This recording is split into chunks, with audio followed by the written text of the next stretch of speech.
শুধুমাত্র মাইনের উপরেই কিন্তু ইরান নির্ভরশীল নয়, মাইনের বাইরেও আরো অনেক তারা ডিফেন্সিভ মেজার্স নিয়েছে। পৃথিবীর যে অন্যান্য যারা মিত্র আছে তাদের থেকেও কিন্তু আইসোলেটেড হয়ে গিয়েছে যুক্তরাষ্ট্র। ইরানের মতো কোনো দেশকে নিউট্রালাইজ করা অথবা তাদেরকে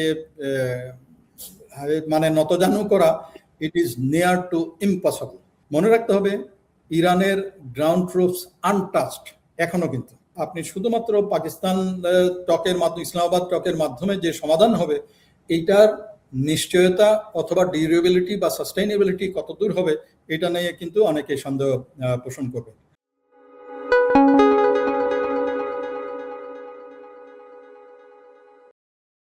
ইরান যুক্তরাষ্ট্র পরিস্থিতি প্রতি ঘন্টায় বদলাচ্ছে।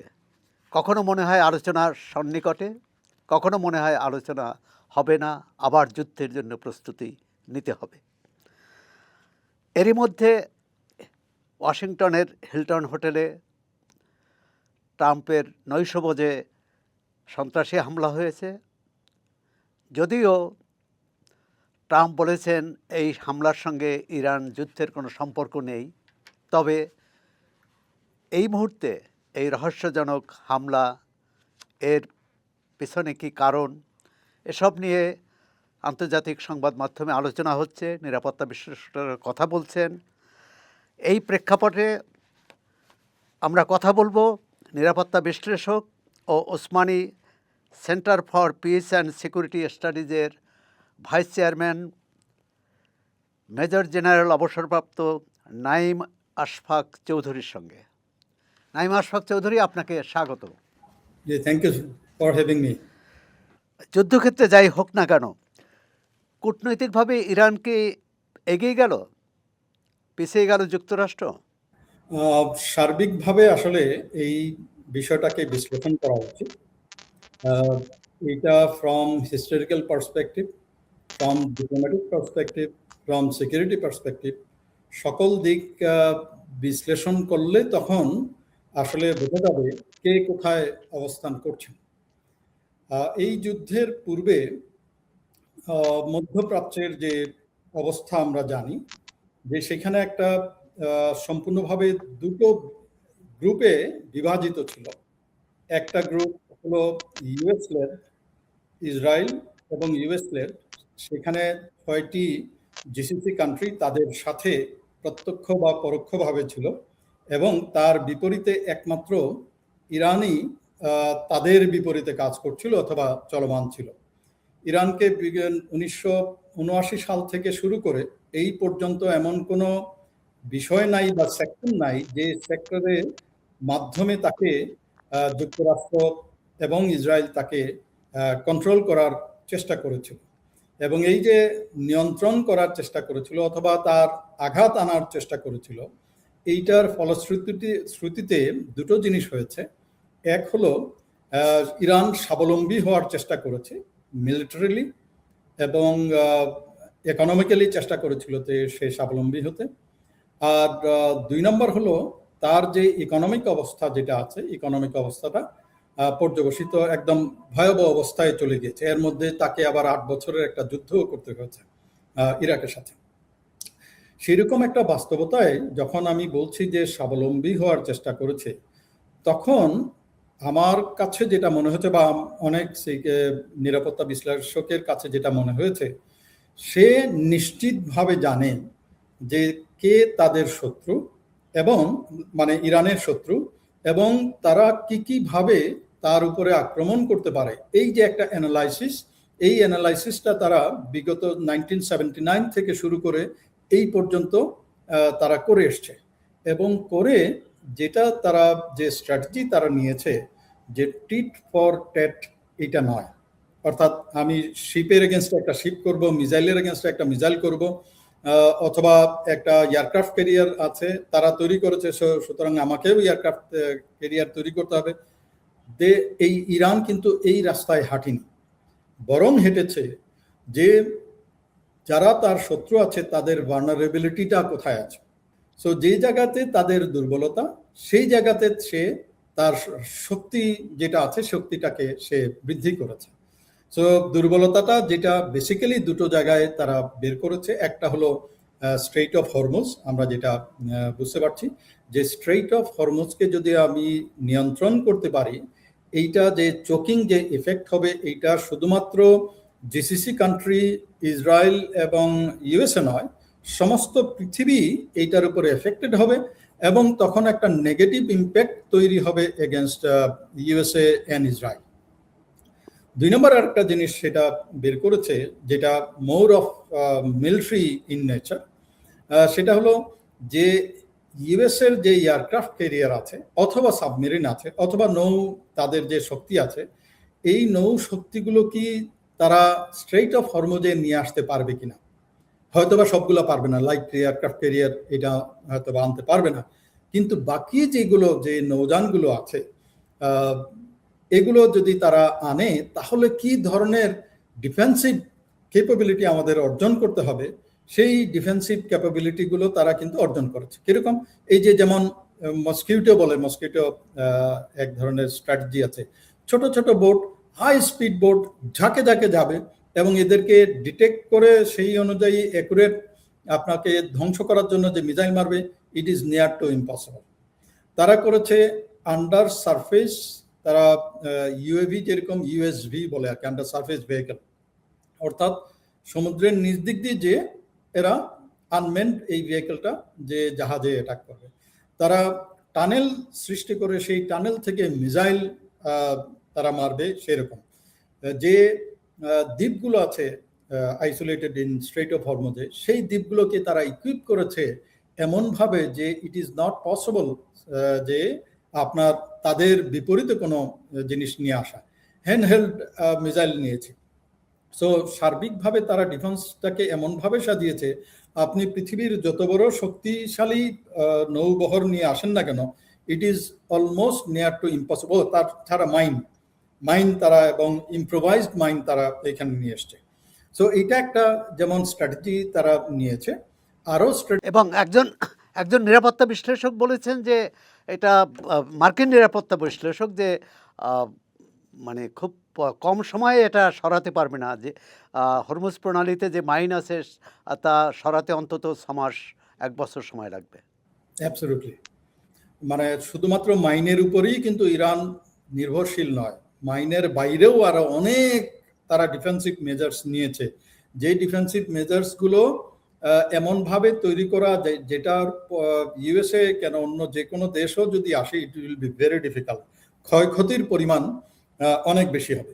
আচ্ছা, এই মুহূর্তে পরিস্থিতিটা কি?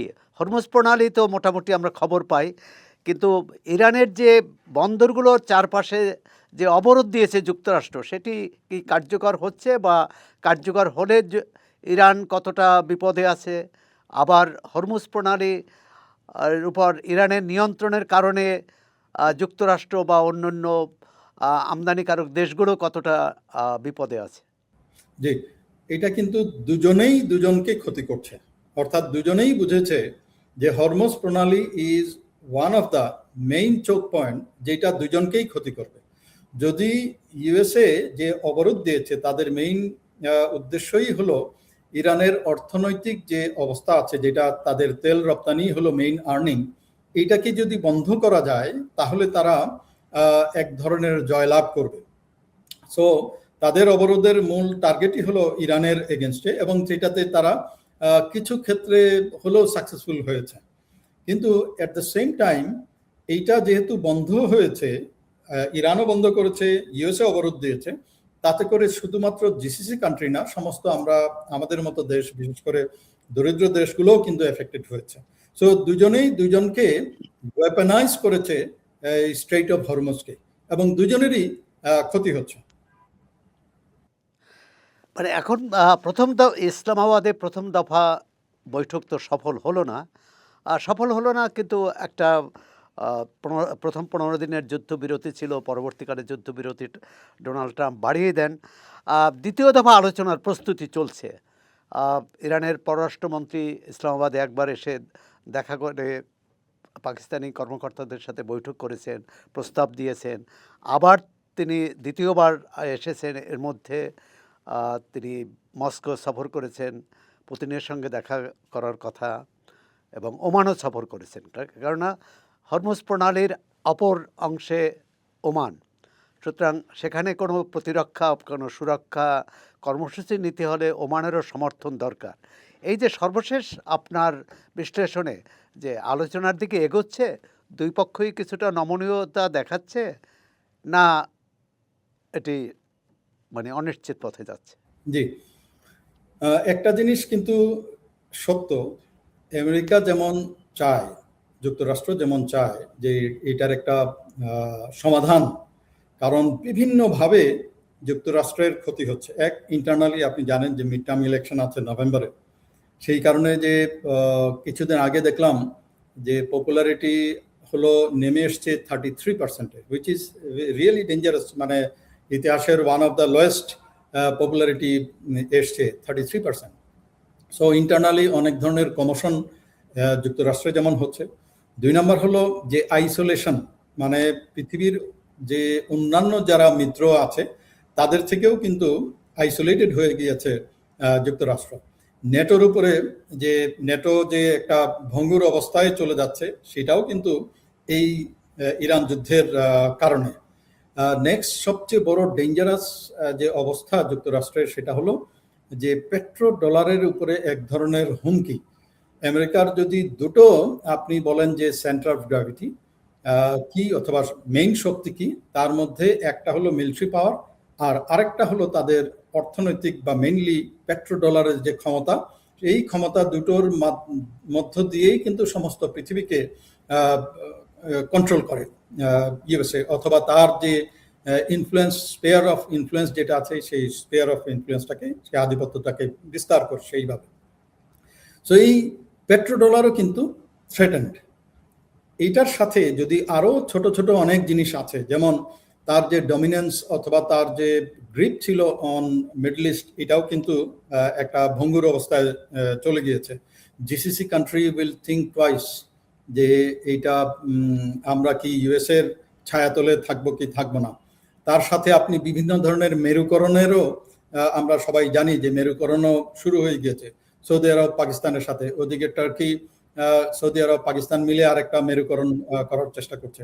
অর্থাৎ বিভিন্নভাবে কিন্তু যুক্তরাষ্ট্র এক ধরনের প্রেশারের ভিতরে আছে।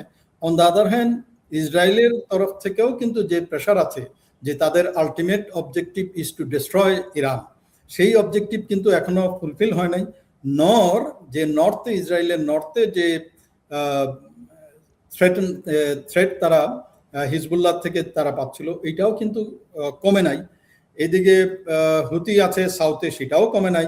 হামাসও যে একদম হয়ে গিয়েছে, সেটাও হয়নি। সো তার যে সিকিউরিটি, ইসরায়েলের সিকিউরিটি, এই অবজেক্টিভটাও কিন্তু ফুলফিল হয় নাই।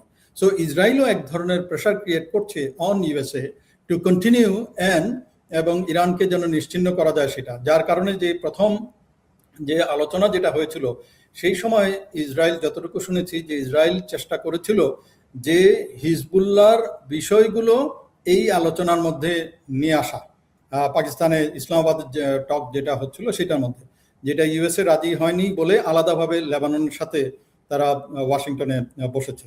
অন দ্য আদার হ্যান্ড, ইরানের যে বর্তমান অবস্থা, এইটা আপনি সামরিক বলেন অথবা কূটনৈতিক বলেন, অর্থনৈতিক বলেন, বিশেষ করে তাদেরও কিন্তু ক্ষয়ক্ষতি, প্রচুর ক্ষয়ক্ষতি হয়েছে। তো তারাও এক ধরনের চাপের মধ্যে আছে।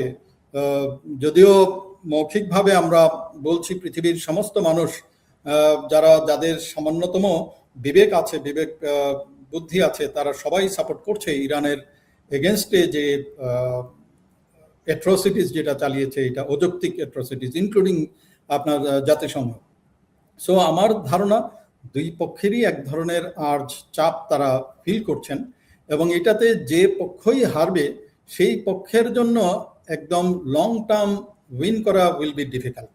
সো তারা চাচ্ছে তাদের যে রেডলাইনগুলো, দুটো দেশের যে রেডলাইন বা দুই পক্ষের যে রেডলাইনগুলো, এই রেডলাইনগুলোকে রেখে কতটুকু উইন উইন সিচুয়েশনে একটা পরিস্থিতিতে পৌঁছা যায়।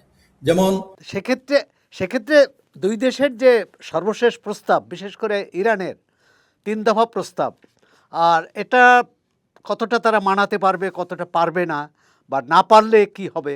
যেমন রেড লাইন যদি মনে করেন যে ইরানের রেড লাইন মোস্ট লাইকলি এটা হবে যে কোনো অবস্থাতেই হরমুজের উপরে কন্ট্রোল যেন চলে না যায়, এইটা তার একটা রেড লাইন হবে বলে আমার ধারণা। 2 নম্বর রেড লাইন হবে তার যে মিসাইল কর্মসূচি যেটা আছে, এইটার যে রেঞ্জ পাল্লা, এই পাল্লাটাকে কোনো অবস্থাতেই সে রাজি হবে না যে পাল্লাটা নিয়ন্ত্রিত হোক। যেটাতে সে কম্প্রোমাইজ করতে পারে সেটা হলো নিউক্লিয়ার তার যে কার্যক্রম আছে, এই কার্যক্রমটা 2015-তে যে JCPOA যেটা হয়েছিল তার আঙ্গিকে হয়তোবা একটা জিনিস যে পরিদর্শন অথবা নিয়ন্ত্রণ, এইরকম একটা টাইম বেসড কিছু একটা হয়তোবা সে কম্প্রোমাইজ করবে। এবং ইউএসএ চেষ্টা করবে, যেটা ট্রাম্প চাচ্ছেন যে সারা জীবনে কখনো যেন কোনো প্রকার পারমাণবিক কর্মসূচি তারা না নেয়, সেটাতে যেন ইরান এগ্রি করে। আই ডোন্ট থিঙ্ক যে তারা ওইভাবে এগ্রি করবে, হয়তোবা একটা মাঝামাঝি কোনো একটা JCPOA-তে যেভাবে একটা সমঝোতার মধ্যে এসেছিল এইরকম হয়তোবা কিছু একটাতে যাবে। বাট আমার ধারণা যে আবার নতুন করে একদম অল আউট ওয়ার, এইটার সম্ভাবনা হয়তোবা একটু কমে যাবে। না, যুদ্ধের হয়তো আগের আঙ্গিকে আর যুদ্ধ হবে না, কিন্তু এই অচলাবস্থা থাকলে বিশেষ করে হরমুজ প্রণালী এবং ইরানের চারপাশে নৌ অবরোধ, মানে বৈশ্বিক যে অর্থনীতির যে ক্ষতি এবং যে ধাক্কা, সেটা তো থেকে যাবে এবং এটা সামাল দেওয়া তো কারো পক্ষেই সম্ভব হবে না।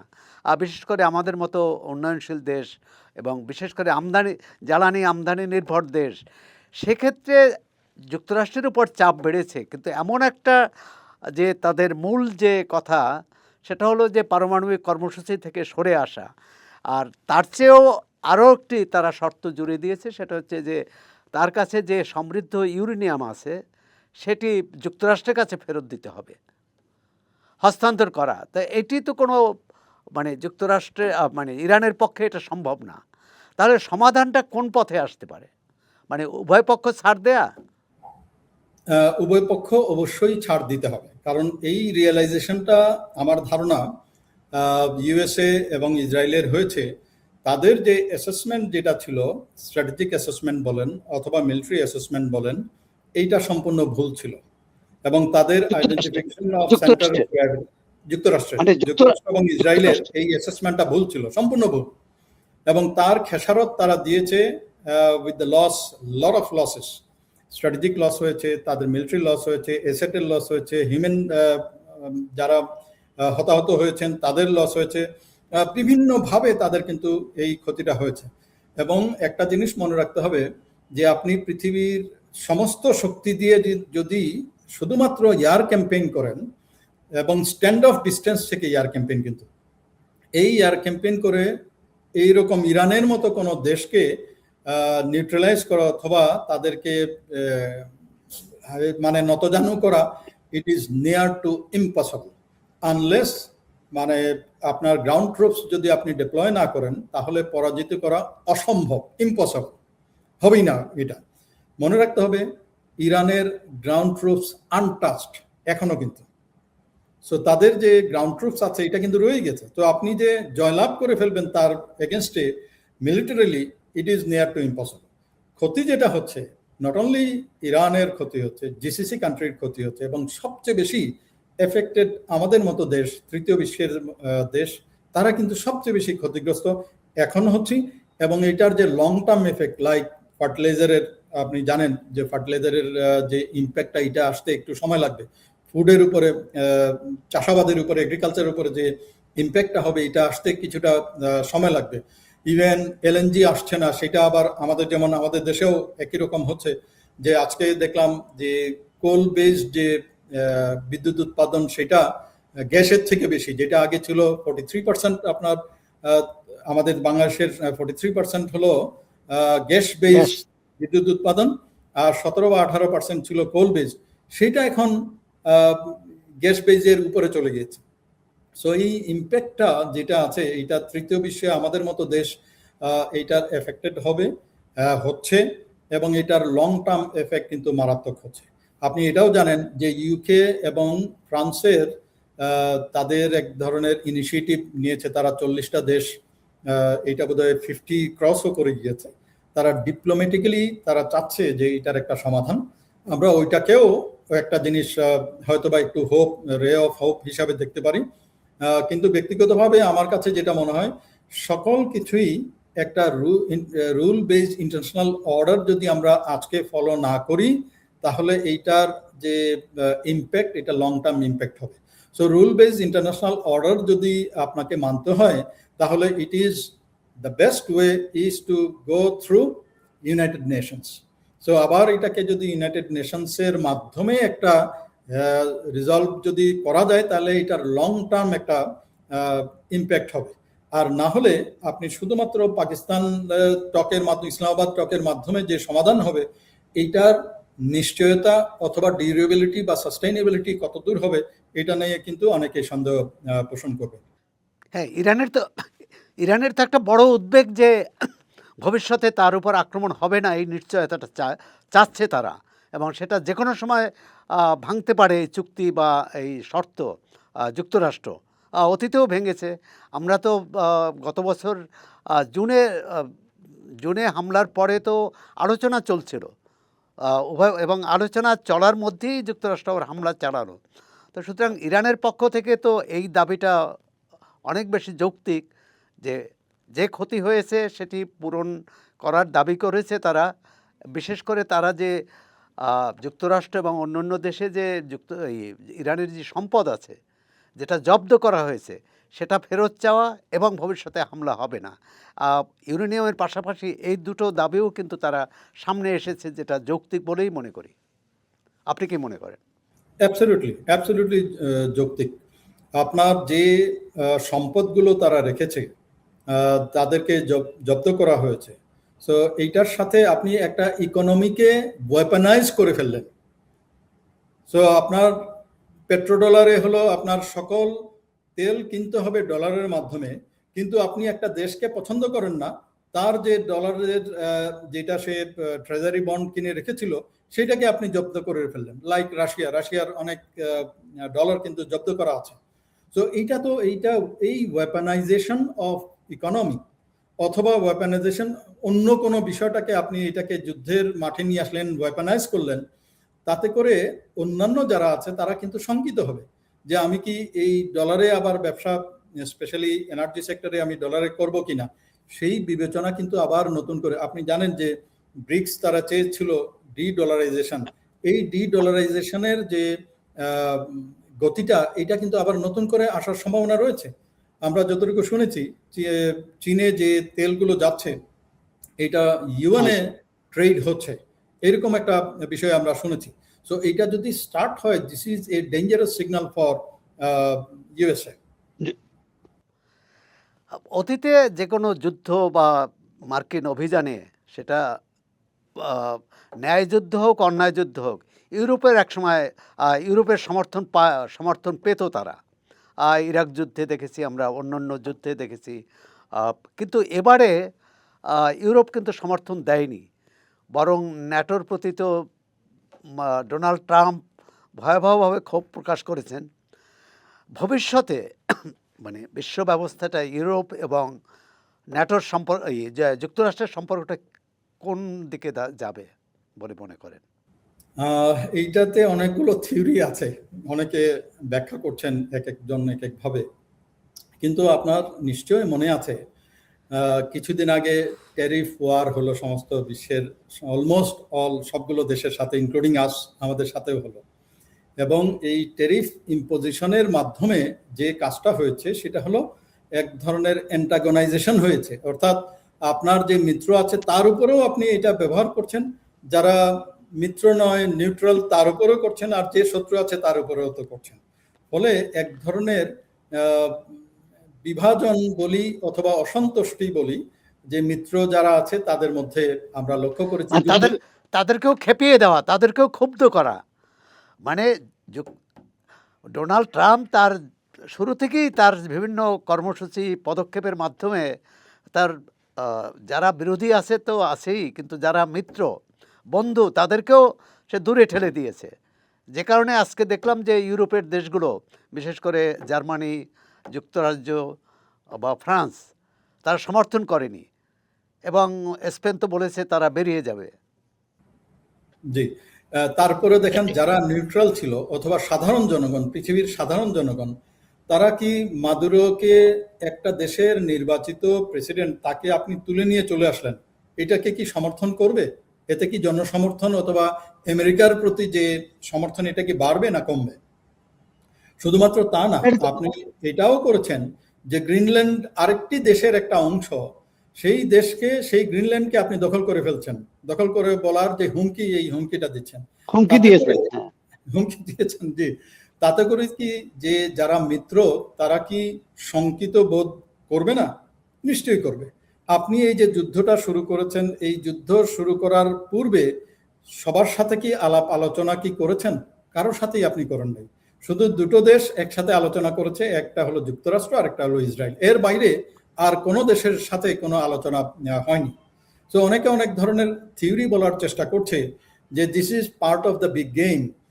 হয়তোবা এমনও হতে পারে যে মিডল ইস্টে ইসরায়েলের উত্তর দক্ষিণ সবকিছু শেষ হওয়ার পরে একমাত্র ইরান ছিল এখানে, এবং পরবর্তী টার্গেট হয়তোবা টার্কি হতে পারে।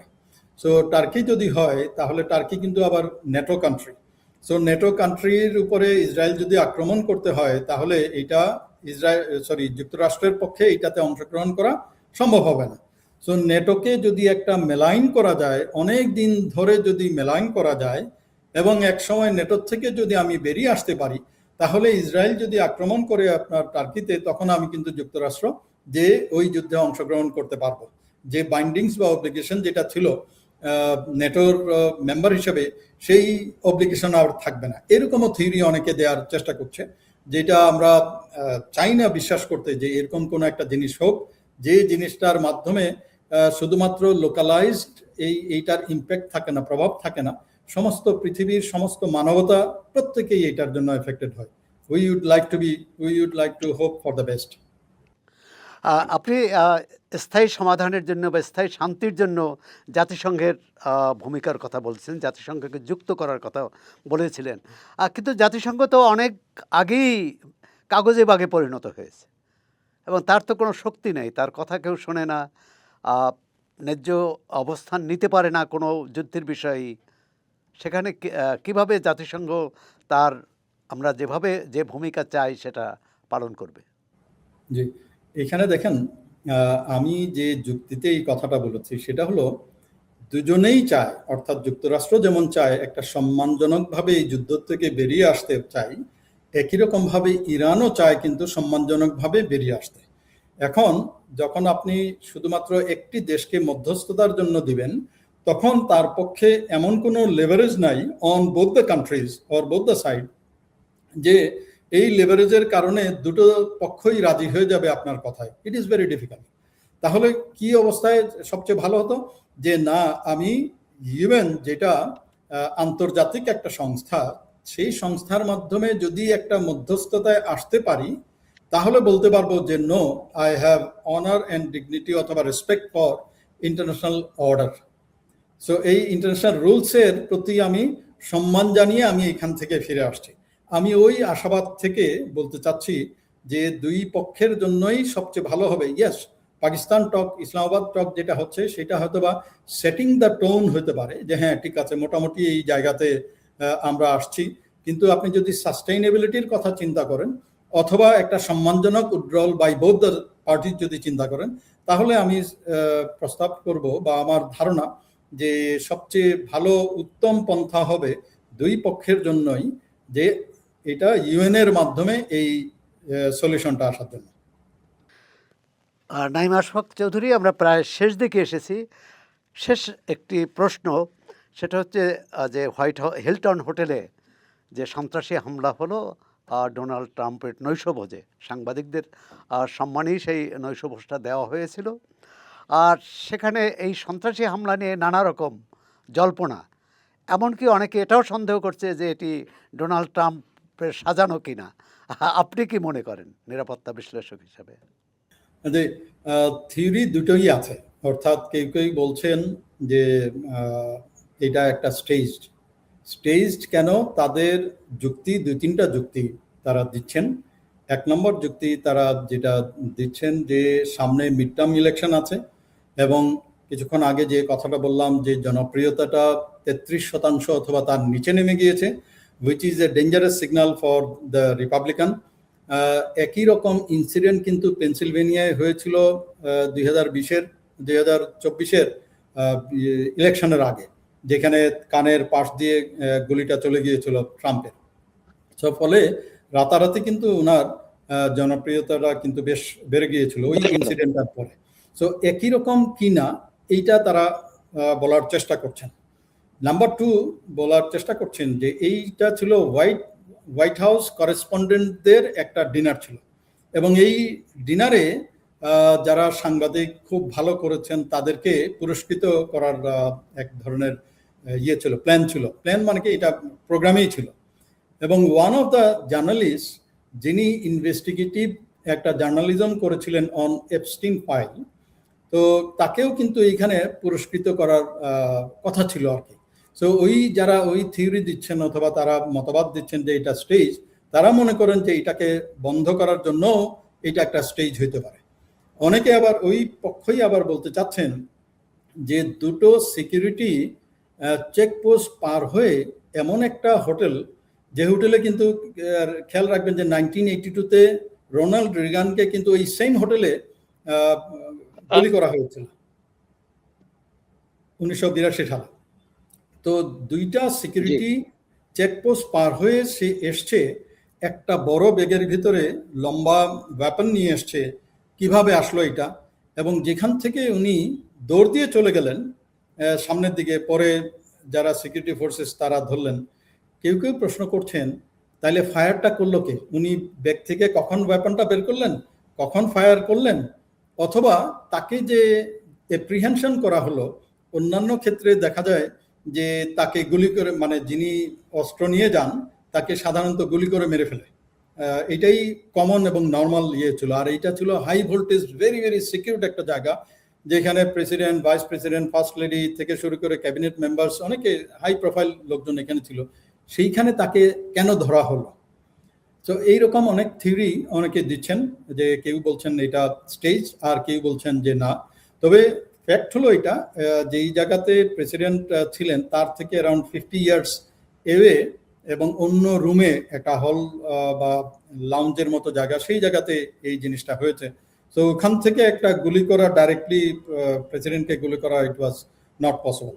তো অনেক ধরনের থিওরি আছে, এবং আমরা যেটা হোয়াইট হাউসের প্রেস ব্রিফিং যেটা শুনেছি, এবং প্রেসিডেন্ট ট্রাম্পও যেটা বললেন যে এর সাথে ইরানের অ্যাকচুয়ালি কোনো সম্পর্ক নাই। তো আমরা জানতে চাই, দেখতে চাই যে তদন্ত হচ্ছে, সেই তদন্তের রিপোর্টে এক্স্যাক্টলি বেরিয়ে আসবে কেন এই এলান, যার নাম, একজন টিচার, 31 বছর বয়স এবং কাইন্ড অফ সায়েন্টিস্ট টাইপের আর কি, সিএসি করা, সেই লোক কেন অস্ত্র নিয়ে গেল এবং তার উদ্দেশ্যগুলো কি ছিল, এটা আমরা হয়তোবা তদন্ত রিপোর্ট যখন বেরোবে তখন জানতে পারবো। আমরাও আশা করি যে এর সঠিক তথ্যটি বেরিয়ে আসুক। প্রকৃত সেখানে এটি কি সাজানো ছিল, না প্রেসিডেন্ট ডোনাল্ড ট্রাম্পের উপর সত্যিকার হামলা ছিল, তদন্তে বেরিয়ে আসুক। এবং আমরা আশা করি যুক্তরাষ্ট্রের যে গণমাধ্যম তারাও এটি খুঁজে সন্ধান করতে পারবে। এবং তার চেয়েও আমাদের চাওয়া যে আলোচনার দ্বার উদ্ঘাটিত হয়েছে, আলোচনা সফল হোক, সেটা প্রত্যক্ষ হোক বা পরোক্ষ হোক। ডোনাল্ড ট্রাম্পের ভাষায় টেলিফোনেও আলোচনা হতে পারে। তবে এটার আমরা আর যুদ্ধ চাই না, অবরোধ চাই না, একটা শান্তির পৃথিবী চাই, কারণ যুদ্ধ কখনোই শান্তি দেয় না। নাঈম আশফাক চৌধুরী, আপনাকে চর্চার পক্ষ থেকে আবারও ধন্যবাদ, শুভেচ্ছা। Thank you so much.